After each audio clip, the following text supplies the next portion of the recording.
繼續有市民留守。記者李靜茹一直都喺旺角㗎，到咗放工時間咯，有冇多咗人嚟參加集會呢？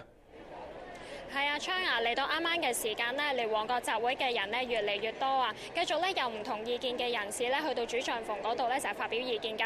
而成日嘅集會情況呢，繼續不時呢都係有支持同埋反對佔領行動嘅人士呢發生一啲口角同埋衝突咁。不過呢，好快就已經有警員呢就係介入調停㗎啦。所以成日集會嘅情況呢，大致都係平靜同埋和平㗎，未見一啲好大嘅衝突發生。嗱，講翻聽日呢，就喺學聯啦同埋政府呢正式展開對話嘅時間啦。咁同嗰啲集會人士傾過啦，佢哋唔少人呢都話對聽日嘅談判呢就唔係好樂觀嘅啫，認為政府冇乜嘢誠意啊。亦都有人話呢就話唔擔心聽日如果係一旦談判破裂嘅話呢，當局會展開一個清場嘅行動，所以佢哋呢會繼續留守住喺各個集會地方，直至政府回應佢哋訴求為止㗎。我喺度報道情況，暫時咁多，先交翻俾新聞部。好啊，唔該晒出面咁多位同事。